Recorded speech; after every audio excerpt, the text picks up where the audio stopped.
that can make it. And, Beth heard some of this morning, because the cool thing is NBC always calls on DHR, which is awesome, because they're like, we're hearing so many mixed messages on the state of the housing market and the economy. And I'm like, you want the good news or the bad news? Because, the good news is some people do know what's going on. The bad news is a lot don't. And even if they do, we don't want to give bad news, right? And so I'm going to share just the truth. Anyone who came in January, Marissa sent me the video about a month ago, and she sent like a breakdown of what we talked about. And fortunately and unfortunately, most of it came true, not because I have a crystal ball by any means. It's just a lot of what I want to talk with you guys about is education of how we can see what's going to happen without reading the news, because the news is only following whoever told them. And if it's not attractive enough and if it's not enough clickbait, they're not going to show it. And so when you're just talking like very generic and broad with real common sense, it's not attractive and doesn't get picked up. And so I'm really grateful that you guys are here, and I'm grateful when the news actually wants to hear the truth of what's happening. But again, for you guys, I want you to see why what we said in January has actually happened, where we are today, and then where we're going to be when we grow up, which is 2024 and beyond. First, we have to look at where we came from. Before I even say that, guys, no one really knows. Like if you look online, they'll say when the stock market goes down 20%, that impacts the housing market. Only 2 out of 6 recessions lead to a downturn in the housing market. When bonds go up, interest rates follow, and stocks go down, and vice versa, and all the good stuff, right? Like all this stuff. But all of that is out the door from the last 3 years. The last 3 years, so we're going to talk about prior to the pandemic, then the last 3 years leading to where we are today, and then where we're going to be in 2024. The last 3 years changed everything. Okay, so prior to the pandemic, let's start with that. And again, guys, we're going to start at high level, say the market, not just say the housing market, but say the market. State of the housing market in Charlotte, state of the housing market in the Bay Area, California, but overall state of the economy. State of the market, because the market is only as strong and weak as the economy. And so what I want to do is throw a lot at you in the next hour with all these different variables and all these indicators, so you can see where we've been, where we are today, and where we're going, and you can make your own decisions. I'll give you my hypothesis and analysis, but you guys are all experts and adults, so you can make your own decisions of where you feel like we are and where we're going. Just stop looking on Facebook, guys. Stop looking on Instagram. Stop looking on the news. Stop just watching everyone who has enough time right now to give you their opinion, because that conjecture is just worth that. It's just an opinion. What I'm going to give you is data, and then use that data to discern with some level of wisdom from past experiences, and then common sense, which you guys have as well. So first and foremost, before the pandemic, guys, we were leading towards a downturn in the housing market as well as a small recession. Going to 2020, it was an election year, and the economy was really strong. The economy cannot stay strong forever. It doesn't matter if it's a Republican or a Democrat. The economy has a 6 to 8 year cycle. And you can go back 100 years. That's just what happens. The economy just goes up and down every 6 to 8 years. There's a recession every 7 years, okay? And so we had that roughly 6 to 8 years, and we actually didn't have a recession since like 2011. So we're going on 9 years without a recession. So 2020 was going to be that year. The pandemic just stalled everything. First and foremost, it stopped supply. You guys remember the supply chain issues? Well, what happens when supply goes down?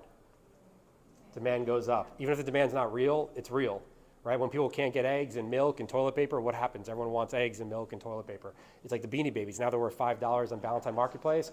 But remember 20 years ago when Princess Diana was worth like 10 grand? It's all about supply and demand. Tickle Me Elmo, it was retail in 1999. It was selling for like $300. Moms were like beating each other up to get the Tickle Me Elmo. It's because everyone wants what they can't have.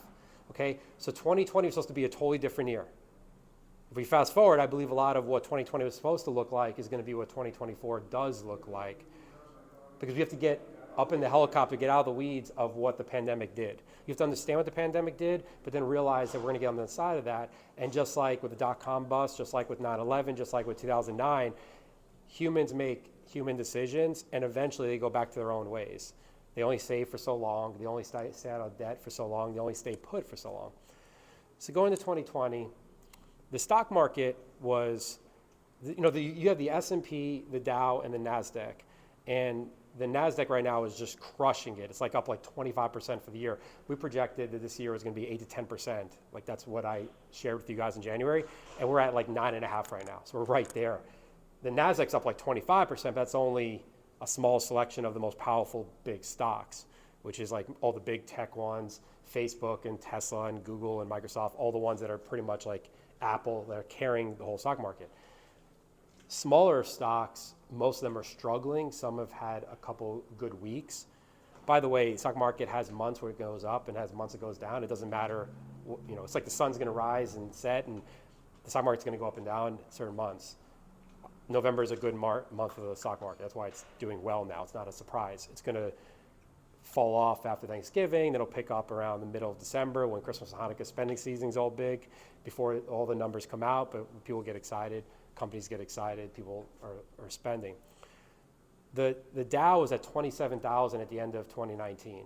Now, mind you, housing prices were at all-time highs going into 2020. The Dow wasn't at an all-time high, but 27,000 was pretty high before the pandemic. It wasn't an all-time high by any means, but it was pretty close to an all-time high at 27,000.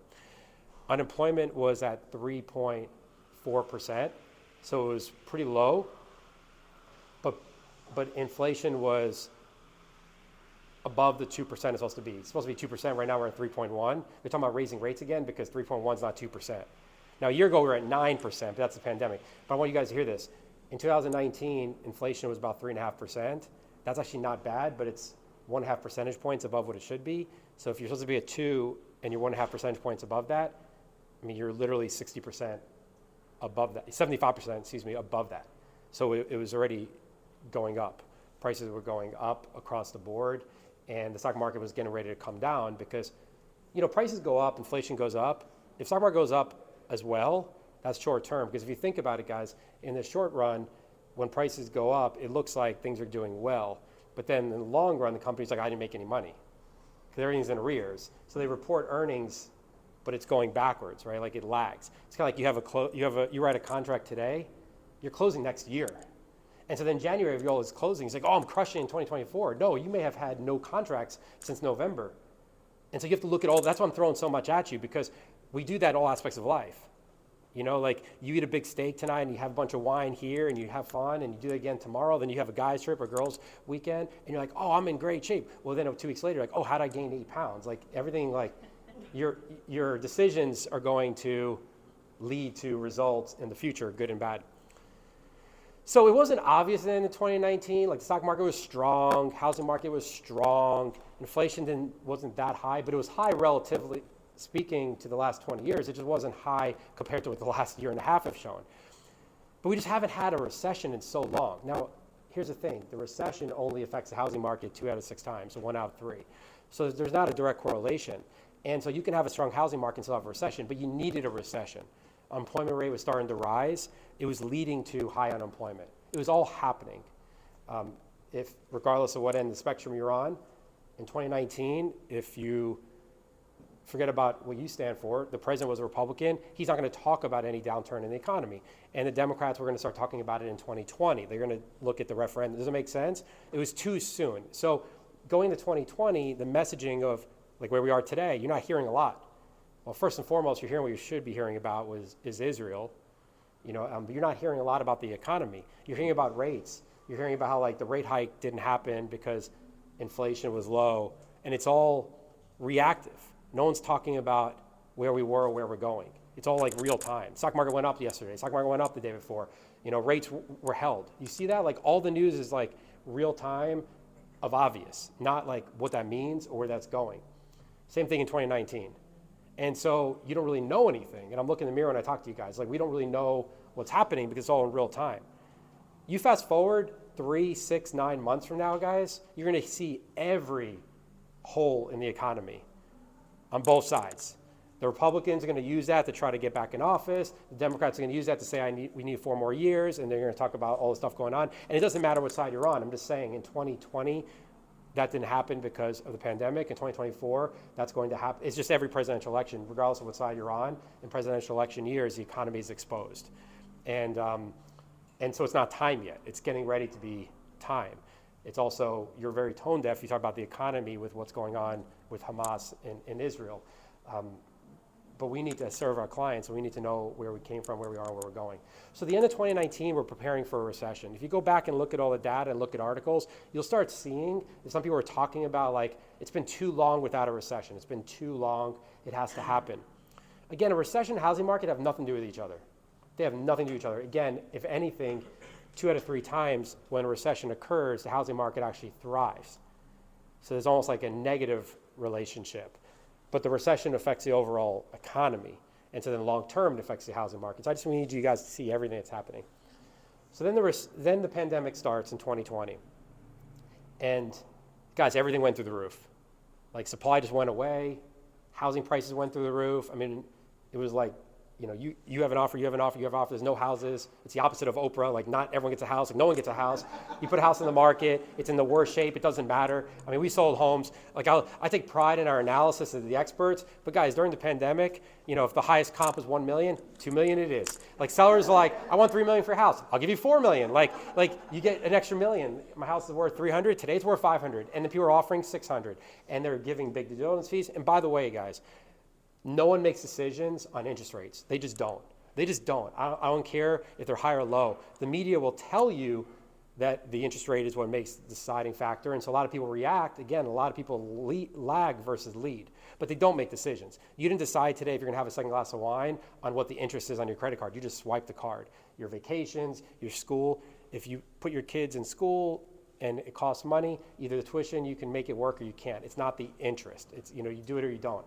Now, sometimes it's flashy things like no interest for 6 months, and people will catch that because it's impulse. It's not a smart decision. No smart decision is impacted on rate, high or low. If you think about it, if it's right for your family, you do it. If it's not right for your family, you don't do it. So right now is actually a great buying time.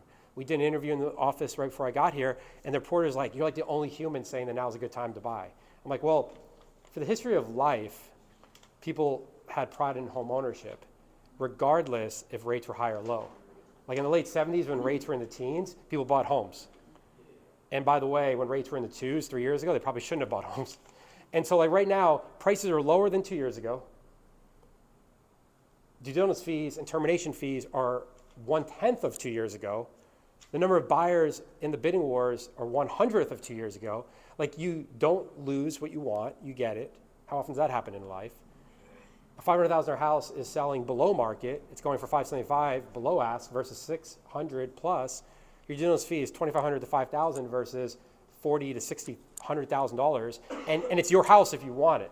You're not like giving up your third child and your dog and your cat and like giving them like 2 years rent free if you can make it work with Restia and if they don't have a loan and doing $80,000 due diligence on $500,000 house. You're like, no, that $500,000 house, you're not going to rent back. I'm going to take 3 months before I close. I'm going to give you $2,500 due diligence and I'm going to offer you $460 and you're going to like it because it's November and you need to sell. And buyers are winning right now. Yeah, but the rate, yeah, but prices are lower and your risk is really low. And so if you do inspections is bad, you just terminate or you renegotiate and you get a better price than you would have even with all the repairs considered. Well, 3 years ago, you have a 2.5% rate, but the house is a disaster and you have $50,000 down, so you're gonna lose $50,000 to get a lower rate. The rates will come down. We'll talk about that a little bit later. Rates are gonna come down, but I just wanna first and foremost remind you that the pandemic was an anomaly, but it's affecting everything right now. And then secondly, so that's noise, right? Everyone thinks they know everything because of the pandemic. You know, you gotta go before the pandemic. There was hundreds and thousands of years of Earth before the pandemic, and there'll be many more after. But so the pandemic is not the economy, but the pandemic did change the economy probably for a long time. But secondly, people do not decide on rate. Again, the media will tell you that they do, and people will follow that. You know what's also going to happen next year when they talk about the housing market sliding in all these cities? People are going to sell their house. Just like when the stock market goes down, people sell. You know what smart people do? They buy. Like Tesla's going down, oh, I got to sell it all. Last year, the Magnificent Seven were like the miserable seven. If you guys know anything about the stock market, it was the big 7 tech stocks. You know how it went down so far? Once it started going down and the media talked about it, you know what happened? It kept going down when it really should have went up. But people don't buy when it's low, they sell. It's actually not smart. You know, it's actually the opposite. You know, if you think about it, you know, it's, yeah, I mean, that's what smart, you know, but what we do as a mass, as the masses do, as humans do, is we follow everyone else. You know, we don't put our house on the market when there's nothing on the market. We wait until all the neighbors go on the market and prices start dropping. We start freaking out, think we're going to lose all our equity, and then we put it below them, and we lose $100,000 of equity when really we could have been first, and we could have saved 50 of that 100,000. But I don't want to digress. But like that's really where we are. So 2020, supply goes away. It goes away. And I want you guys to understand this. You're going to unpack with your clients. Because guys, our clients don't understand it. So let's be honest with ourselves. I've been doing so much homework, and I was sharing the other day like that there's so many mixed messages. So you have to cut through all the pandemic. The pandemic is going to show you why things happened, but you have to get past that of like what should have happened and where we are today, because it's going to happen. Like if you're taking your kids to Disney World and there's an accident, you might take a different road or pull off and go to rest stop and go to Buc-ee's and get some food, but you're not just going to go home. Like things do keep going. And so we're getting on the other side of the pandemic. Even after 9/11, guys, people are like, I'm never going to fly again. Now they fly. After 2009, I'm never going to spend again, and now they spend. Credit card debt's never been higher. Americans love to buy high and sell low. Americans love debt, and right now debt is the highest it's ever been. Interest rates are the highest they've ever been on short-term, and long-term rates are not that far behind. But people are still spending because they don't care about the rate. And that's not going to change, guys. That's not going to change. So on the home front, they probably should start buying the home. And if they're going to sell, they shouldn't wait because it's probably going to keep going in the direction they don't want it to. So let's talk about that. So I was looking at some data the other day that during the pandemic, I was looking at some local markets for housing market. And in 2016, I'm going to go back 7 years, Charlotte had almost 10,000 listings that were active. In early 2021, April of 2021, it had 1,500. Raleigh had just under 5,000 in 2016. They had 4,700. And in the same time frame, they'd gone down to 660. And there was a couple months where like Charlotte went up and Raleigh went down and vice versa, but they're pretty similar. And then today, Charlotte has 5,100 active listings, so about 55% of 7 years ago. Raleigh has 3,700, so it has like 80% of 7 years ago. And then Nashville has almost 7,000, and they started in 2016 with the same number as us. So Charlotte and Nashville in 2016, July 2016, a little over 7 years ago, had almost the exact number of active listings, within 100. It was like 9,710, and it was like 9,805. So Charlotte and Nashville, the exact same markets on the listing side in 2016. 7 years, and then they went up and down just a little bit as it went. Today, October, just ended a couple weeks ago, Charlotte was at 5,100, Nashville is almost at 7,000. And so Nashville was getting high on active listings. So you're like, oh, Nashville's not popular anymore. Charlotte's more popular. Maybe, maybe not. There's more there. Now, if I just say that one stat, a reporter's going to take that and run with it and be like, oh, Charlotte's the hottest market in the world. Active listings are lower than Nashville. And then Raleigh is closer to that 2016 numbers. So like Raleigh's not popular at all, right? But no, Charlotte, Raleigh, and Nashville are three of the most popular markets. But active listings are actually going faster than the nation, which I haven't told you about yet. The nation in 2016 had 1.45 million active listings. And right now, they have 742,000. So they're 50%. So they have less active listings per house from 2016 than Charlotte, Raleigh, and Nashville. Or like, so if they, if Charlotte and Nashville started at 10,000, now they're at 5,000 and 7,000, it's like 50% and 70%, 55% and 70% for Charlotte, because it's less than 10,000. The US as a whole has half the active listings from 2016. So what does that mean? Here's a problem. Most people don't look up that data, and then when they do see that data, it's the guy I was watching the other day who's like, I think really smart, but he tells part of the story. When I had COVID, I lost like 10 pounds in a week. Does that mean I'm in better shape? I mean, if you put me on a scale, I was like, oh yeah, Dave, 6 feet, 180, that's great, versus 6 feet, 190. Well, 3 weeks later, I was right back. So like that's just one data point. Like 180 looks good until you find out I didn't eat anything for a week. There's more to the story, right? There's always context. So why are three of the fast growing markets and three of the most popular markets outpacing the nation as a whole from active listings? Why does Charlotte, Raleigh, and Nashville, now I'm fast forward, I'm going to rewind. It's kind of like in the movie when it says like 7 years ago and then 7 years later. That's how my mind thinks, guys. You have to it's kind of like art. There's no science to it because it's human decision. But it'll make sense. It'll come together. I'm always going to land the plane, I promise. I'm not a fan of flying, so I make sure it's always an extra smooth flight. So like, it's not an obvious answer, guys. It's actually not an obvious answer, so don't feel bad. Why would 3 of the most popular markets have more active listings compared to the nation as a whole when looking back 7 years? Like, why is Charlotte and Nashville and Raleigh closer to what there was in 2016, but the nation as a whole only has half? Like, it looks like the nation as a whole is more popular, and these 3 MSAs out of the 50 are not as popular. Or it's the opposite. Or it's the fact that the people that are moving to popular cities like Charlotte, Raleigh, and Nashville are not going to put their house on the market until they decide they're going to buy a new home in Charlotte, Raleigh, or Nashville. But us here in Charlotte, we're like, well, we're insulated. Like, like everyone's moving to Charlotte. Everyone's going to buy a house in Charlotte. So I'm going to put my house on the market. I'm going to get 2021 pricing because my neighbor did a year and a half ago. And, I don't mind the fact they had a pool and I don't. I mean, Katie was just told the other day, pools don't matter anymore, just so you know. I mean, pools and spas aren't worth anything, guys, just so you know. But the buyer is more discerning today. And we're going to talk about why. The buyer is pickier today, and interest rates is one of many factors. It's actually not the main factor, again, because, guys, if they're looking for a house, it's not about the interest rate, right? The people that are not buying right now because they're not selling is because of the interest rate. Everyone who's picky, it's not because of the interest rate. It's because of everything else in the economy that we're not talking about because we're in real estate and all we do is sell, and we don't actually advise and serve. We don't look at the whole big picture, even though this is life or death. I think the best thing going for me in my life and my business is I actually think that real estate is life or death. I take it that seriously because I'm that grateful that in our market, guys, we have 15,000 agents, and when they pick you, it's that important for something that's so important for that family. So what's happening is if someone's supposed to be moving from the Bay Area to Charlotte, but they don't see anything they like in Charlotte because they're being extra discerning, and the jobs in Charlotte aren't here, and they're like, well, they won't let me live that far away and work remotely, but I can work in Las Vegas and keep my California income. They either don't move or they move to Las Vegas. So there's 2 different things happening right now. One, Charlotte and Raleigh and Nashville and other are competing with other cities where the jobs don't matter because they can keep their job where they're coming from. So the New York City $180,000 job that in Charlotte and Raleigh is $115 to $125, they can keep the New York job. And then they can move wherever they want. They can move to Raleigh or Nashville or Charlotte. They can move to Tampa. They can move to Austin. They can move wherever they want. So now Charlotte has to be from more than just a diverse workforce. Now we have to be more than just warm weather because Tampa's warmer right now, by the way. If you go outside, it's not that warm today. I love Charlotte. I'm not moving. I'm just saying we have to I love the Panthers too. They're really bad.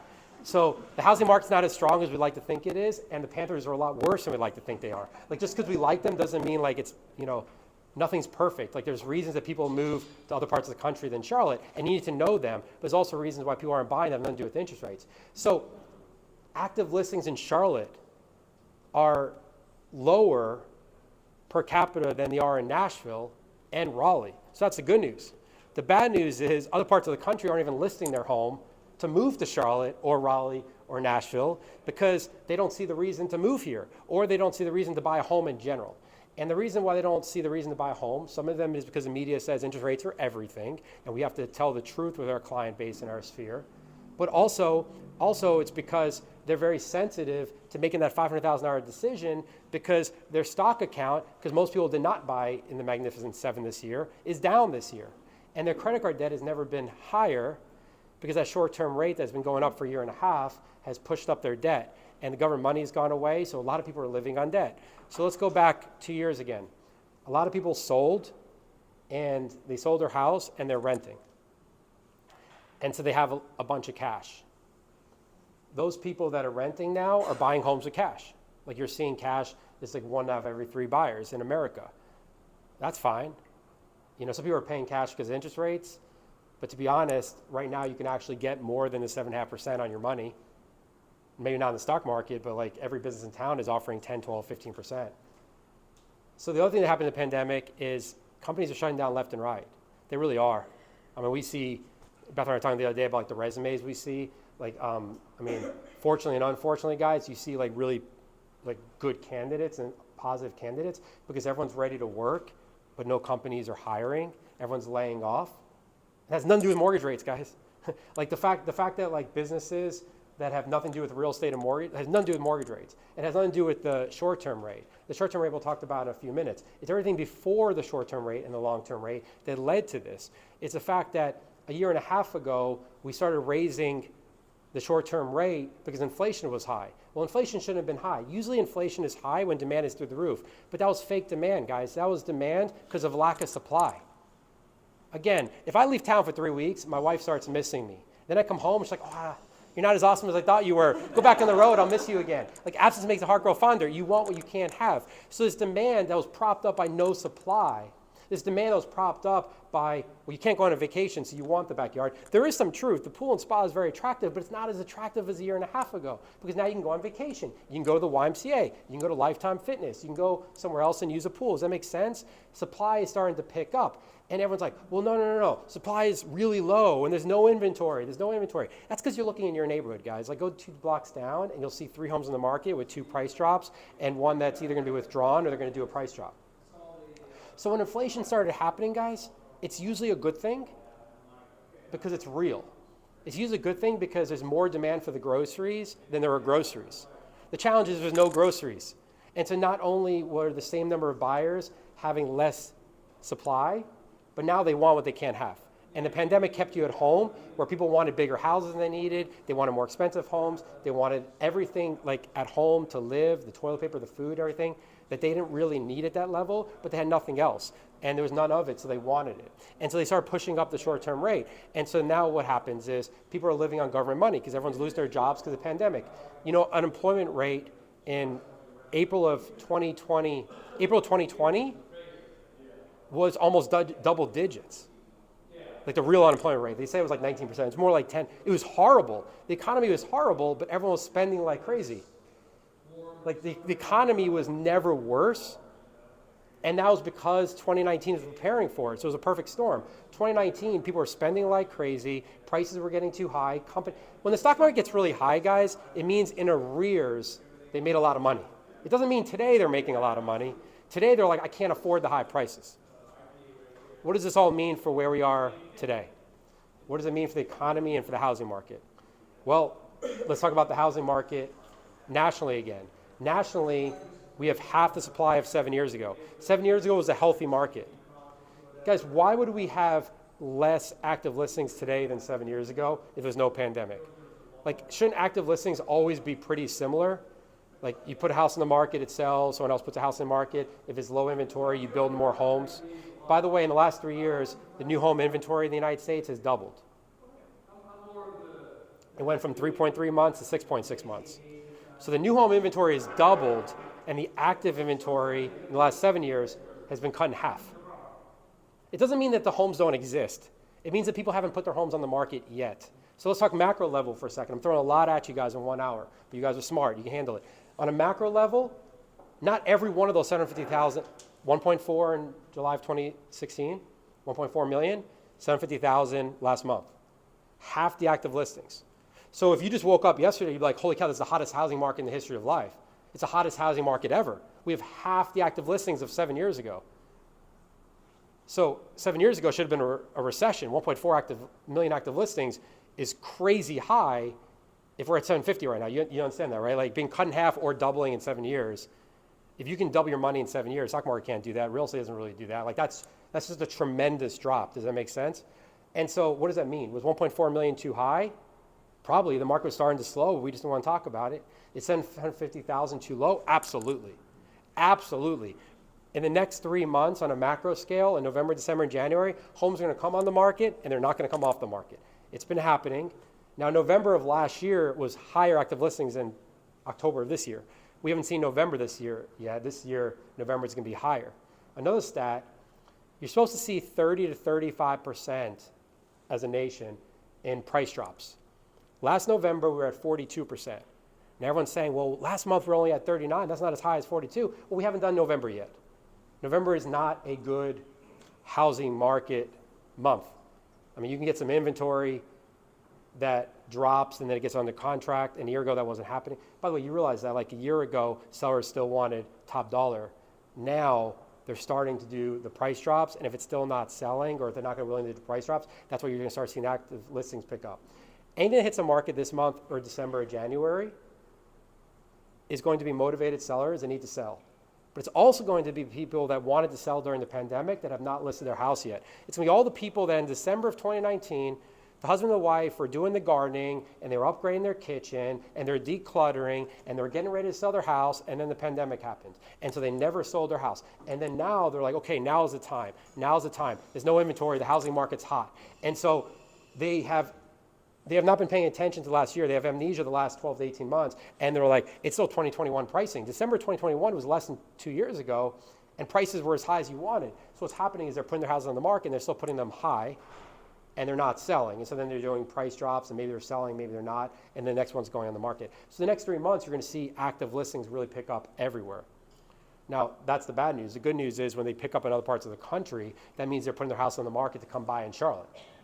That's why they're not buying in Charlotte right now. If they're not putting their house on the market, if you want to know if someone's moving to Charlotte, then look in Ohio and New York City and the Bay Area. And if active listings pick up there, which happens after active listings pick up in Toronto and Vancouver, because Canada and those areas lead New York and California. But when people start selling in New York and California, Ohio, they start buying in Charlotte, North Carolina. Just because we go on the market means nothing. No one moves local. I mean, if you've had someone long enough, maybe they've moved a couple times local, but I mean, probably, who's from Charlotte, guys? Like, I mean, raise your hand if you are from Charlotte. Okay. So 6 people out of, so like 15% of this room is from Charlotte. The other 85% is not from Charlotte. There's not many more transient markets in Charlotte, North Carolina, and Raleigh, North Carolina. So, and Nashville. You know, not everyone's moving to Charlotte. A lot of people are moving to Nashville. The number one place for California now is Nashville, not Charlotte. Although Charlotte's active listings are lower than Raleigh and Nashville. What does that mean? Well, we're saying that like active listings pick up when people haven't bought them yet. And so maybe more people are buying in Charlotte, or maybe less people are moving to Charlotte. I don't know that answer. We'll tell you some more and you'll probably have the answers. So November, December, January, inventory is going to pick up in the housing market. Interest rates on short term are going to probably stay the same because inflation has come down. Now, next month, inflation is going to go back up, and like it was 3.1 yesterday. Next month, CPI will probably be like 3.8. And you're like, how do you know it's 3.8? Because it's already done. You know, like they don't like go to the grocery store on the way to the announcement. You know, they kind of like know. You realize that, like nothing's like real time outside of what earnings are reported in the stock market from buying. But like futures already happened for tomorrow. Like, I mean, you saw GameStop. If you guys know anything about GameStop, they decided to go against the big investors and they beat the system. But there is a system. You know, when people want Tesla to go down, they sell, then it goes down, they buy it again. You know, like, and because they know everyone else will sell, so they sell, it goes down, they pull back a little bit, they let everyone else sell even lower, but they've already shorted it, and so they're like, okay, it's going to go down lower, I'm going to make even more money. That's awesome. Now it's even lower. They made money on the way down by shorting it without even buying it. Then it gets even lower, and they buy it back up again. It happens all over again, and that's how the rich get richer. I mean, it's okay. Like some of that's free market's okay. That's not right. There's a lot of games being played that are not okay. I'm a big fan of capitalism and free market and running a business. You know, we have a small business, but there are games that are played. Some of it's intentional, some of it's not. So the housing market. November, December, January, guys, you're going to see inventory just go up, and they're not going to come off. Like 1 out of 10 is going to go on the market and come off. Remember a year and a half ago when you put an F-150 on the market for $70,000 and sold for $100,000? Well, that doesn't happen anymore, guys. Like now it's back to $63,000. But here's the thing. The media will tell you, oh, car sales are through the roof, they're through the roof, they're through the roof. Yeah, because you cross the street and there's 10 trucks in the parking lot and if 2 of them sell, like, wow, 2 sales. Last year this time there was 0 sales. It's up 200%. Well, no, 80% of them are not selling unless you drop the prices. That's the housing market. So when people say like, oh, inventory is at an all-time low, that's wrong. Like inventory is not an all-time low in Charlotte. In 2020, it was much lower everywhere in the world. Is it low? Yes. But that's actually not a good thing with the pandemic. Now, if I just said here, the housing market, remember, inventory is low in the housing market, you'd be like, that's awesome. That's awesome. Now's the time to sell. It is a time to sell if your home is flawless. It is the time to sell if there's no other competition in your neighborhood. It is not the time to sell if your house is not flawless, because the opposite of the pandemic, everyone's going to look at your home, they're going to pick it apart, they're going to ask questions about impervious areas that no one's ever heard about or thought to ask about. They're going to like pick apart permits from like 30 years ago, because now the economy, which is a much bigger deciding factor on if you're going to buy a home or not, because most people have a home, they want the home, they don't need that new home. The economy is making them so discerning and astute, picky. Does that make sense? And so the inventory is going to pick up, guys. And what's going to happen is this month's going to come and go, and the 39% in October of price drops, which is 3 percentage points below last year's November of 42, which was an all-time high, it's going to probably go to like 44%. And then it'll be like, oh, wow, so price drops are increasing. We didn't see that coming. We really thought the low inventory was going to make everyone buy a home. Well, no one's buying a home because the economy stinks. The economy is really bad, guys. The economy is really, really bad. And the irony is inflation is usually when the economy is really, really good. Like they raise the rate when the economy is so strong that it can handle it. See, the short-term rate and the long-term rate should have went up in 2021. They should have went up 12 to 18 months before it did. We did a state of the market, and I was like, the interest rates have to go up soon. And then sure enough, 2 months later, they went, because like they had to. Again, none of this is, it's all common sense. There's no crystal ball. It's just digging deep into, like I know if I eat less trail mix and drink less wine and get more sleep and do more cardio and lift, I'll be in better shape. Like it's not, I just need to be affirmed sometimes. I need to be held accountable. We need to be held accountable to the truth. The truth is the economy in the United States is not that strong. And there's wars left and right. And so 2024 is going to start with inventory picking up, because it's going to happen this month. And it's going to happen next month, because it happened last month. Last month was the first month in the United States that sales outpaced a year ago. But inventory is climbing. Of course sales, like the pickup trucks, of course sales are going up. Don't listen to the narratives. So November inventory picks up, and for every 3 homes, 1 gets sold. And more builders build, and so that's 3.3 months is at 6.6, it goes to 7.5, it goes to 8.5. And you're like, yeah, but the stock market's so strong. The stock market's almost at an all-time high. It's at 35,000. The Dow's at 35,000 today, went up another 150 so far, and the S&P is over 4,500. It's almost at a high. The all-time high, guys, for the stock market is 36,000 in the Dow and 4.6 in the S&P. We're within like days of the all-time high. And again, like on the surface, you're like, that's amazing. Like, this is like the best economy ever. Well, if it's the best economy ever, how come we have all-time high debts? If it's the best economy ever, how come inventory in Charlotte is picking up and picking up? If it's the best economy ever, how come we've never seen more resumes? That's not just DHR, that's just in the United States. Unemployment's gone up every month this year, guys. Okay, so unemployment will keep going up because it's less liquid than the stock market. The stock market, you can sell today. Unemployment doesn't change from day to day or month to month. Unemployment's going to keep going up. It was 3.4% at the end of 2019. It was 3.9% last month. This year started at 3.1. Okay, so let's start pulling some of these things together. In January, unemployment was at 3.1. Now it's at 3.9. It's going to finish the year at like 4.4. It's going to literally go up 30% in 1 year. But we should raise rates all year because the demand is so strong. The economy is so strong and powerful that we should raise the short-term rate. And by the way, you know when you raise mortgage rates, it's because the demand for applications is so high.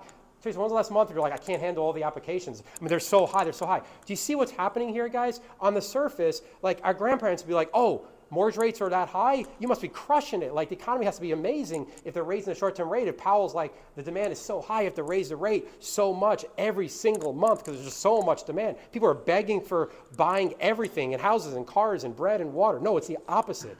The pandemic has like flipped everything. And we're past the pandemic, but we're not past the ramifications of all the decisions made from all walks of life during that time and all the stuff that happened. And so unemployment's going up. That's not a good thing.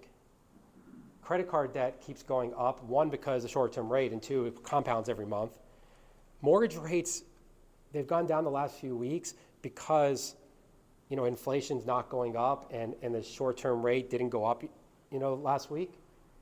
But mortgage rates should have went up in 2020, in 2021. When demand was through the roof, mortgage rates should have went up. And it should have went 2.5 to 7.5. It should have went 2.5 to 3.5. Then it should have went to 3.5, 4.5, then 5.5, then 6.5, and then be like, okay, now it's time to bring it back down. Rates should be dropping right now. You don't raise rates when no one's getting loans. Like, you remember back in 2009 when they had like the $7,500 tax credit and the $8,000 tax credit, and like still no one wanted to buy a home? First-time home buyers, like, we're just gonna pay you? Okay, so right now is less demand than then. And instead of them begging you to buy a house, they're putting rates higher and higher and higher. So what do you think is gonna happen? What do you think is going to happen? Well, I don't know about the housing market. I mean, we're kind of talking about that. I think we all know what's gonna happen. But it's because of the economy. Forget about the housing market. Talk about the economy. The economy. If you don't have a job, you're not buying a house. And if you don't have a job, you're selling your house, and you're selling for whatever you can sell it for because you can't make your next payment. And all that's bad for prices. So November, inventory picks up. It outpaces contracts. December, inventory obviously picks up. Well, contracts obviously go down, and inventory will keep going up because there's people that need to sell. They need to sell because they're planning on selling in 2019, and some of them can wait, but some of them can't wait because they don't have a job anymore, guys, and they didn't get the promotion, and their business shut down, and government money's all gone. And so now that's why unemployment rate is going up every single month. And so the January inventory picks up. Now in February, you're going to start hearing, oh, the spring's coming, housing market is back, it's been rough for a couple of months, housing market is back, or every Tom, Dick, and Harry that says, like, you can only sell your home in the spring has been waiting all winter to sell their house, and now their homes are going to come on the market, and their homes are going to have all the bells and whistles, and they're going to, like, look gorgeous, and they're going to be priced high. Now, it's nice to be priced high in a hot market. It's not nice to be priced high in a low market with high supply and low demand. So what happens now is buyers are watching all these homes that are getting stale that are not selling. Then the nicer homes hit the market at a higher price. And so now the discrepancy between the homes that need work that are here and the homes that don't need the work that are here, it's like, okay, in 2021, I'll pay top dollar for that big house because I pay top dollar for that stinky house. Now neither one sells because they're like, okay, I'll look at this big house that's gorgeous and has all the bells and whistles, but the price is too high. 2021 call, they want the pricing back, but now it's 2024 and I have even more debt and rates have not come down much. And so now the Christmas and Hanukkah spending season are over, okay? Inventory is picking up in the housing market, so people are losing confidence. They're trying to get HELOCs. Values are coming down. Equity's going away. And they look up and they're like, wait, January, the stock market went down 8% overall? Oh, no, like the NASDAQ is up because there's like these few stocks, they're like tech stocks that if you're really rich, you can afford to buy. And like some people buy, but look, like I have a 401k, our company has 401k, it's diverse. You know, like it's not biased. We're not day traders. No one in this room, I believe, is a day trader who's buying and selling Tesla stock, buy it for $1,400, sell it for $1,900, then buy it back for $1,500. Like, if you're not doing that, you're putting your money in a diverse portfolio, which is what America has always helped people retire with. And it just doesn't work anymore. The stock market is flat at best this year. It's going to come back. It's going to come back to hurt a lot of people because that's not even the worst of it. Because you think about it, the housing market feels strong still, but sellers are starting to get discouraged.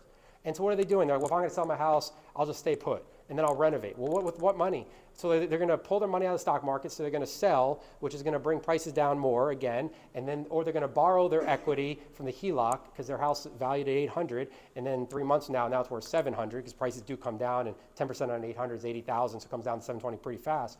And so now they borrowed from the stock markets, or they sold from the stock market, which means they borrowed from the stock market. They're going to buy back at a higher price, but now it's gone down. I'm throwing a lot at you guys, but I want you to see like what's coming. The stock market is way too high. We're at the height. We're literally within a percentage point of the all-time high. Like, who had their best year in real estate? Raise your hand if you had your best year in real estate. Okay, that's awesome. Okay, you should be up here talking. Okay, how long have you been in the business? 4 years. Okay, awesome. You had your better year than the pandemic? Maybe you were building it. No, it's my best year so far. Okay. Yes. So you were building the pandemic, and now actually people like you and meet you in person. A lot of people during the pandemic were just selling homes, and now you've been winning bidding wars during the pandemic or losing bidding wars then that you don't have to worry about now. Yeah. Okay. Yeah. So that's awesome because a lot of people after the pandemic were like, I don't know how to meet people in person. So you must be like willing to be like outgoing because a lot of people. Yeah. So if you're an introvert and you start in the pandemic, you're in trouble right now because in the pandemic you just like shot people like listings and. You're like, well, we can't get inside. I can go take pictures. And you're like, this is an introvert's dream. I just take pictures. I mean, I don't know if I should FaceTime you. Oh, I didn't do my hair this morning. That's why I just shaved my head. Because like, I used to like mess with my hair, like Zoom. I'm like, well, I didn't realize my hair was that big. But the introvert's like, this is awesome. I'll just take pictures and send you a video. And then now it's like, oh, can we meet at a coffee shop to talk about the home? And then can we drive with you? Wait, you don't want to just follow me? Do you want to just like stay home and I'll send you a video? No. So like, that's awesome. Like, what's your name? Trisha. Okay, so Trisha, during the pandemic, was building her business, and now she's had her best year yet. Everyone else is like, either this is a different market than the pandemic, obviously, or they started before the pandemic, and this year has been rough. I mean, because sales are down 35%. So like if like the industry as a whole is down, the industry as a whole is down. And so November, December, January, inventory picks up. February, inventory picks up. You know what happens in March, guys? Inventory picks up. Now buyers are coming out, and the buyers want the perfect house, and interest rates are probably around where they are today, mortgage rates. Now the short-term rate is going to be a little bit lower because now we're getting into a presidential election. So now we have to look good. You know, we have to like start lowering. We can't raise that rate. We have to lower the rate. We have to get people out of debt. But it's going to take more than 1 year, guys. It's going to take more than 2024 to get people out of debt. So that's going to be the message. So sometime in the spring, like activities happening, housing market's rocketing. So they're going to talk about the housing market being bad after the new year because now they're preparing. And again, it's not a they. It doesn't matter if it's 2020, 2024. This is not a Republican, Democrat. It's just what happens in presidential election years is you shift your attention, and the economy is one of the more important variables that people focus on. And so they're going to talk about the housing market, and they're going to talk about the economy. But the stock market is going to definitely be lower by March, because in March, they will have seen more companies shut down. Earnings at the end of the year will not have been as good as they hoped. They already know about it. Inflation was high all year. We're still above. Guys, if inflation is high, long term it's actually good for real estate, but short term is it good for real estate? It's not good for real estate. If you're a builder, you can't afford to build. And if you're a buyer, you can't afford to buy because income to debt ratios are off. You didn't get the raise. Companies can't afford to pay you. Everyone loses, and then earnings go down. Does that make sense? So in January, all the earnings from December and the calendar year are going to come out. A lot of fiscal years are different, but still like the month and quarter. And it's all going to be like not in the right direction. But inflation will be down because when the economy starts suffering, inflation comes down. It's just funny how that works. And so rates will start coming down on the short term. Mortgage applications will have been down for such a long time that mortgage rates have to come down. And because the short-term rate came down and now you can sell your mortgage in the secondary market for a little bit less money, you don't need the higher rate, they'll start coming down. And so the good news is sometime in spring, summer, you'll see rates advertised in the mid-sixes. I can always guarantee that. And some people are going to be refinancing. The challenge is now you're going to have lots of inventory. And the challenge is no one's going to have a job because the unemployment rate will be 6%. And the challenge is like, oh, it must be nice. I mean, I don't qualify anymore because I missed a couple payments on my car, so my credit's shot, but I'm glad rates are coming down. And it's going to be the whole cycle again of what happens. Now, I know a couple years ago, it was discussed that the recession, which is 2 straight negative GDP quarters, is no longer a definition. But now we've had 2 straight quarters of positive GDP, so now we talk about how the economy is amazing. See, it's again, guys, it's just the world will just take whatever sounds good or whatever their opinion is. But like, if GDP, when it's negative 2 straight quarters, is a recession, that means a year and a half ago we had a recession. And if it's not 2 straight quarters GDP, what recession is when the economy is going down, when the economy is struggling, which it is now. And so they're probably going to report a recession in the first quarter. They're not going to define it as 2 straight quarters of negative GDP. Last quarter was up, it was almost 5%, which is the craziest thing ever. It's only because there's no supply, and so now like supply is hitting the markets, and so like it's just they're building cars. Guys, they didn't have cars 3 years, now they're building cars. Oh, GDP is going up, everyone's getting a car. Yeah, because for 3 years no one had cars, guys, and they're paying 150 grand for a Toyota. So like now people are getting cars. You see what's happening? Like, so on the surface, all the rules that we grew up on, that we learned about, the pandemic just threw them out the door. Stock market is about to hit an all-time high, and it's going to be celebrated, that the economy is so strong. But if the economy is so strong, then why is inflation going down? The inflation actually goes up when the economy is strong. But the demand is not there, guys. Like, the demand is just not there. Like, vacations are down. They went up after the pandemic because people didn't have the opportunity. Car sales, luxury car sales, big trucks and SUVs are down. Gas prices are coming down because they have to.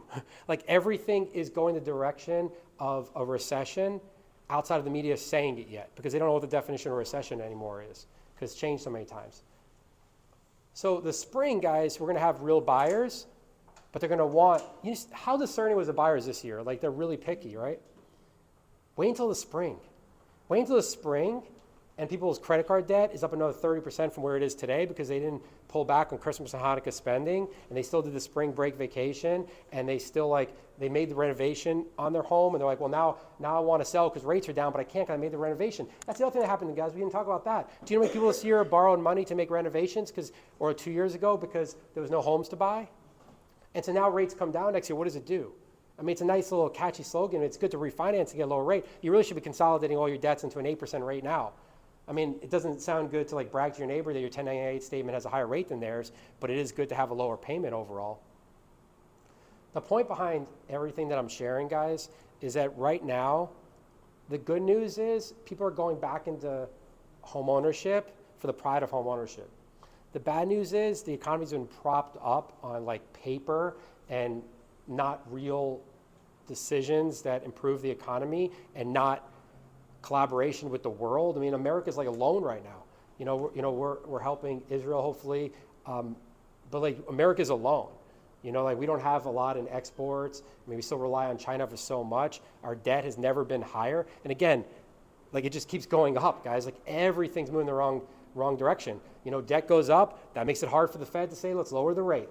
There's so many more factors in place than just the fact that well, there's low inventory. And again, inventory is low.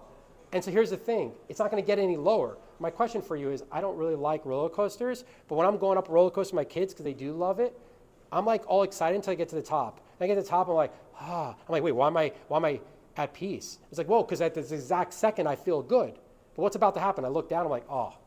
I mean, the economy has four points in the cycle, just like the roller coaster. It goes up, it gets to a peak, it comes down, it gets to a bottom, it goes back up. So we're not at the peak anymore, right? The peak was December 2021. That's when inventory was at a low in Charlotte and the nation. Now every market is a little different, but the whole nation was at a low in December 2021. April 2020 was housing market inventory at all-time low. What else happened in April 2020? Lockdowns. You couldn't sell your house, and the only thing you had was your house and your family. So everyone wanted a house and no one could sell it. There was nothing. So inventory is at an all-time low in April 2020. Is that because of the economy, or is that because of this horrible virus, right? So that's all-time lows, April 2020. Stock market is at an all-time high in December 2021, and then everything starts flipping. So prices are an all-time high in, I think, April of 2022. We have the stock market hit an all-time high. Inventory is picking up a little bit, just enough for everyone to have tons of bidding wars. It's starting to leave a little bit again so they can buy. So prices are up here, and this is what they've been doing. But they're not at a bottom. We're actually closer to the peak than the floor. So if someone's looking to sell, they really need to do it. I've been saying the last 5 years, for about 3.5 years now. I mean, to be honest, soon it won't be a good time to sell. In 2 years from now, I may say it might not be a good time to sell. I mean, if you have to move to downsize or upgrade, you make a decision. Not every decision in life, none should be about the interest rate. Even, some should be about finance, even less should be about the interest rate. Now, if you have a high rate and you can refinance to get lower, that's a smart decision. But you shouldn't buy, if you don't want to buy something. I had a mentor once who said, David, I know it's easier said than done, but make every decision mutually exclusive from money. What I mean by that is, if you believe in something for your family, you do it. And if you don't, you don't. You don't say, well, if I could afford it, I would do it. You find a way. And if you don't believe in it, you don't. You don't just, well, money's cheap, let me just do it. If you don't believe in something, you don't do it. So we were at a peak in prices, stock market and housing prices, both guys, in late 2021, early 2022. Housing market, stock market are not the exact day of the week. By the way, the stock market only affects the housing market when it goes down 20% or more, which has actually happened this year on some stocks, but not overall. The overall market looked pretty good because of those Magnificent Seven. So it doesn't affect the housing market, but they do have, so if that's all you read, you move on with your life, and you're like, well, stock market's up, so the housing market has to be up, right? Well, the irony is that stock market's going to come down, and the irony is the stock market is a few people making a lot of money. It's not all of America, it's not middle America, it's not most of America, it's just not. It's not most. So we're at about 85% of the peak, price-wise. So if you're going to sell, if you have a client looking to sell, they should do it now. They're not getting 2022 pricing again for 6 to 7 years. They're not getting back to that peak anytime soon because they're about to go down, and they're going down, and they're 15 to 16, 17 percentage points down around the country, depending on where you are today than then, but you're still closer to the peak than the floor. So then if you're like, okay, well, I'm a buyer, should I wait? I mean, you can wait. I mean, rates are not going to come back down until prices come down. And you're like, yo, so I'll just wait for prices to come down. I mean, that's literally like telling your family, let's time the day of the week. So prices will keep coming down. They will, because inventory will pick up. The challenge is you're going to wait. You're like, okay, I'm going to wait for rates to start coming back down. Well, rates won't come down until prices have really fallen. But if prices have really fallen, guys, it's so funny. Like I joke, once a year I tell my wife, I'm like, hey, you know, if prices fall some more, we should look at that beach house. Like I have a dream of getting a beach house. And my wife, she's pretty quick-witted. She always makes this response. She's like, but isn't that bad for your business? Like, don't you think your income's going to go down if the housing market? And I'm like, it did go down this year when the housing market went down. Prices went down at the beach. My friends are buying houses at the beach, and I'm not buying a house at the beach because I have a real estate company, and it went down 35% this year. And so, like, that was sales, not like income. That's more. So you have to look at how everything affects everything else. Guys, we're going to go all the way down. Take $1 million home just to have like a round number. That $1 million home is going to come all the way down. The only home price that's not going to be affected in 2024 is the hyper uber rich, like 3 million and above in Charlotte. Other markets are higher and lower, where they're either going to do it or not do it. But we're still going to have to come down to compete with Nashville and compete with Tampa and compete with Austin because they can buy anywhere. If you're spending 3 million plus, you can live anywhere. Because you either own the company, you work for the company, where you can work remotely, you need to be at an airport, and it doesn't really matter. Everything else is going to come down. And then anything under 300, because now the smart investors are going to scoop it all up. So under 300 and 3 million above is going to go through the roof in 2024, and everything else is going to see a decline because there's going to be more inventory. Like if you decided you want to move and then 3 homes hit the market, you don't pick one. You wait for all of them to drop. Think about it. Like I hate buffets because like I forget that I even ate. I show up like hungry. I left like feeling sick, and like I don't even know what happened because like there's too many options. Everyone wants 2 options. No one wants 3, guys. We're about to get 5. We're about to get 10, and so stock market's too high. Inventory's too low. They're both going to flip. They're both going to, and they're going to meet. So stock market the last 50 days has gone through the roof. Stock market the last 200 days is negative. So for the year, you're like, oh, it's doing pretty good. Again, the week after I had COVID, I'm like, oh, I'm in like the best shape of my life. No, the scale says that, but my doctor is going to say otherwise. It makes sense when you unpack so much more. So if you're looking for you and your family, I personally believe if you're going to move in the next 6 years, 7 years, you sell now. But if you can't, or your client can't make the improvements, then you don't move. If you have credit card debt, I would be borrowing, if you're not going to move, borrowing money from your house to pay off that credit card. Because the credit card, the house HELOC at 8% is going to go down and be variable. That credit card at 22% is going to go down as well, but it's always going to mirror, right? Like they're both short term. Guys, unemployment rate's going to keep going up. And so if your client's thinking like, I'm going to wait until the spring to sell, well, unemployment's going to be at like 5.5% by then. Right now it's 3.9. And most people don't care about that number, but they either know someone who just lost their job and they're losing confidence, or, oh, by the way, what happens when unemployment goes up? It's because companies couldn't afford to keep the staff. So what do you think that means for earnings? Which means the stock market's going to come down. So the direct relationship between unemployment is with the stock market. If unemployment goes up, it means the stock market's coming down because companies are not thriving. Does that make sense? And if the stock market comes down, people have less net worth and less confidence to buy homes. And so in the spring, when everyone thinks they're going to like, well, the birds are chirping, the bees are buzzing, and everyone's selling a home because no, they're not going to be. They're going to be excited about the lower interest rates. It had to happen because demand went down and inflation did not go up because the economy, inflation should have went up for a year now. But they're not going to be able to because they've been putting debt for the last 6, 9, 12, 18 months, and half the people they know are not thriving in their business or in their job. Don't get me wrong, it's not all bad news. Like I was talking to the reporter was like, so is there any good news? You know, and I was like, yeah, the good news is if you're looking to buy and you want to buy right now, everything's cheap. Everything's at a discount. The truck that was $80,000 is $60,000. The car that was $50,000 is $45,000, and you can get it for $40,000. And if you're willing to close fast, you can get it for even less. Housing prices have come down. Believe it or not, they have. Now, one neighborhood might be 2%, the neighborhood's 15%. Housing prices have come down, guys. Everything's cheaper except for gold, silver, and stocks. And by the way, stocks, we all own stocks on some level. If you think about it, there's no point where it should make sense that stocks are up. Oh, by the way, let me tell you one last thing about the stock market. You know why stock market's up, those magnificent 7? Do you know how low they were last year? So yes, if I let myself go and I gain 50 pounds next year and then I walk once a week, I'll lose weight. Does that mean, and like I lose 20 pounds when I'm 400 pounds? That's not a win, guys. Like the stock market got destroyed with the big tech last year. Destroyed. Like Tesla and Apple and Google and Facebook. And now they're up. Everyone's like, yeah. Everyone celebrates today's wins. They never look back to learn from their mistakes, and they never look forward to where they're going to be when they grow up. They're like, well, today I did good. I mean, like, I've been 2 straight meals without eating bad. And then you go to dinner every day. Maybe I'm just talking to myself. But like, and you're like, well, I can have my wine because I fasted on breakfast. I ate good for lunch. I'm like, why am I not getting in shape, Daryl? Why am I not getting in shape? I only eat bad every dinner. I only have wine at night. We love, not just Americans in the world, we love as humans to live in the moment. We don't look in the past unless it helps us and it fills us with what we want to hear and see. We keep our heads in the sand if we don't want to see it. And then we never look forward. We don't. We look a day, we never look a year or 3 years. The economy is struggling, guys, but it's not bad. It's not bad news. The bad news is that no one realizes it. If you want to sell your home, you're at 85% of the peak. You're higher than 3 years ago. When the pandemic started, we're higher than when the pandemic started. So forget about the pandemic. If you can get before the pandemic, we're at higher prices. Yeah, but interest rates. What decision in your life? Did you get married on interest rates? Did you take your honeymoon or the last vacation? Did you have kids on interest rates? Like, did you pick your job on interest rates? Interest rates should not have the impact that they have.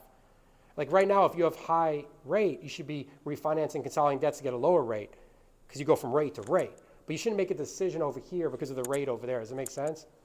So the economy has to go down, guys. Like the economy is already there, but the media hasn't picked it up yet. And it's unintentional. It's just not obvious because all the variables are saying, well, the stock market's thriving and inflation means that things are good and inventory is really low in the housing market. So the crazy news is on the surface with the lights off, I'm like, wow, like I did have spiky hair a few weeks ago, but it's not what it looked like when I was 20 years old. I turned the lights on, I'm like, oh, where's my spiky, like big spiky hair like when I met you, Charlie, in 2005. When you turn the lights on, guys, the economy's not that good. But again, it's not bad news because to be honest, the smartest people don't buy Tesla stock at 2,000 and say, I hope it gets to 2,500. They're like, look, I'm not selling this thing for 5 years. I hope it gets down to 500. So if you're a buyer, make low offers. I had a client who we helped them buy a home last week. He's one of the smartest people I know, and he's like, Dave, here's the thing. I can put small due diligence money down, and if I don't want, I can just terminate. So I have low risk. I can get it under ask, which is also under market value. And rental rates are still high. So like, why would I buy it and rent it out? That's amazing. And he's like, yeah, my rate's really bad. Yes, that's like an afterthought. My rate is really bad. That's like your side dish. That's not your entree. That's like the one C on your child's report card with a bunch of A's. Don't focus on that one C. Rates are really bad right now. They are. Don't get me wrong. I'm not going to make it warm and fuzzy. Like, rates are not good. But this friend who knows a lot about the industry was like, I'm going to lower my rate sooner rather than later. But I won't be able to get this house sooner rather than later. And I won't be able to do everything I want with this house sooner rather than later. So the last thing about that, so if you're thinking as a buyer's agent, if you're smart, which you are, you're like, well, then why would I wait? Why would I wait if I'm a buyer? I mean, you can wait and see if things get worse, because they will. The challenge is that a lot of people are not going to have the capacity. So like if someone wants to wait, and the other, like economically, and the other thing is you shouldn't be buying a home for finance unless it's an investment. Like if you're buying for your family, you don't time the market. Like God's the only one who has the time. Like we don't know what's going to happen tomorrow. And so if you want to wait until the spring, if that home that you fall in love with that's perfect for your family, you're like, well, maybe this home will stay on the market and be perfect for my family. The price will keep dropping. No, the price will drop and then it'll sell to someone else. Well, I want to wait on it. Okay, well then if you want to time that perfectly where I wait for it to drop and then I get it. But here's the thing, then you don't get it. Because now you're back in a bidding war. And so if you want to time it all perfectly, this is as close as we're going to get. It's pretty close to a perfect timing to sell. But again, ego is edging God out, guys. Like ego. A lot of our clients, a lot of our sellers have ego. And they're like, well, my house was worth $2 million a year and a half ago. Now it's worth 1.5. I'm like, yeah, and in a year from now it'll be worth 1.2. What do you want to talk about? Like, so if you're not going to move in the next 5 years, it'll be worth 2.5 in 5 years. But right now, so that's the good news. For buyers, guys, why are buyers so fixated on rate when a year and a half ago they were heartbroken, they lost their dream home in a 37-person bidding war that they never even had a chance because someone from San Francisco threw a $200,000 due diligence fee on it? Why is everyone so fixated on the short-term rate when the lower prices today actually make their payment lower? Why they're not consolidating their 22% credit cards into the 7.5% mortgage or doing a buy down to get it to 6.5%, and then a year from now, because rates will be lower. 6 months from now, rates will be lower. So someone wants to buy, they find their forever home, they buy it now, and in 6 months they refinance. And they get everything paid off in 6 months. And honestly, guys, if your buyer's not sure what to do, sell your stock. I sold almost all my post-tax dollar stock recently, and my advisor's dear friend, he's like, Dave, I'll do whatever you want, but like, I mean, it's rallying now. I'm like, yeah, so I'm going to sell now. Before, he's like, yeah, but it's going to keep going. I'm like, or it's not. And then you're going to tell me that it went down, and then now I need to do something, and it's going to take 2 days, and it's going to be too late. So I'm going to do it on the way up, not on the way down. See, sellers are waiting for it to go back up. It's not going back up, guys. It's not going back up anytime soon. There is nothing that is going back up. The good news is all prices are going to come down. Bread's going to come down. Gas is going to come down. Flights are going to come down because demand's going to come down, and supply is picking up. So it's all going to come down, which is the good news. So if buyers can get in now, it will get better, but it has to get worse first. Does that make sense? I just threw a lot at you guys, and there's some more, but is this helpful? I want to keep it right at an hour. Okay. I mean, I didn't give you like a fair warning to like, buckle your seats or like, I just threw a lot at you, and I'll tie a bow around this and I'll stop so you can all have your glass of wine or your tea or cranberry juice if you don't drink.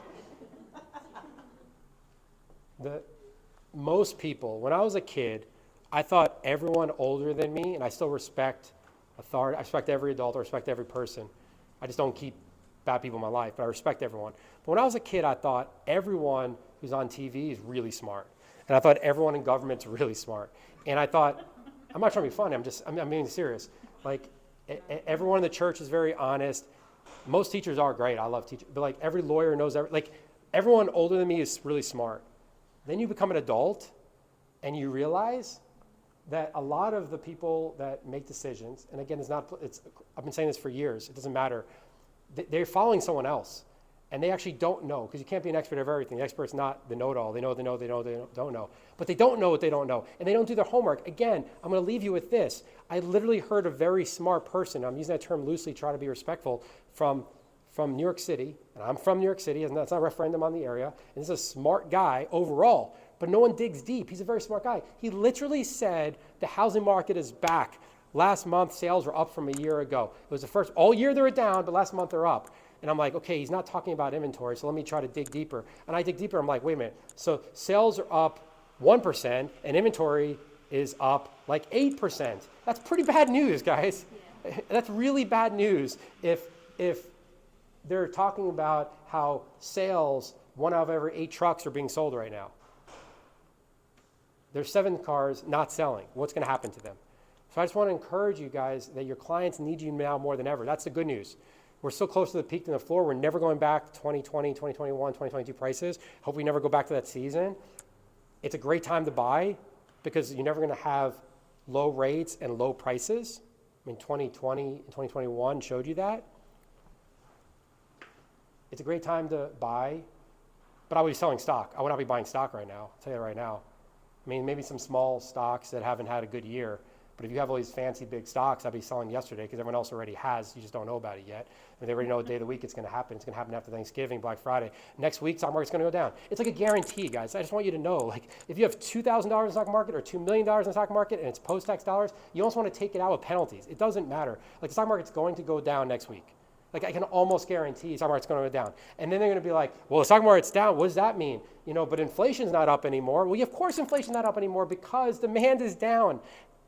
I don't want to be a dead horse, guys, but you see where I'm going with this? Like, again, we have to have a recession. You know what the good news is? We haven't talked about a recession for so long that our clients think they know everything. They go on Zillow and iBuyer and Open Door and Closed Door and that door and red door and yellow door. They think they know everything. So when you start using big words and like talk about economics and variables and all this different stuff in this cycle, it's like, wait, this is actually a big decision. This is actually life or death. I actually need an expert. That's when you guys come in. Does that make sense? So I just threw a lot at you guys because it's that important and I respect you guys. So I'm going to shut up now, I promise. So I hope you learned something. Hope you're encouraged. I'll hang out a little bit. And by the way, if you don't have a book yet, we're not selling anything. Like, take a book on the way out. I can sign it if you want. But I hope this is helpful, guys. I really appreciate you guys for coming.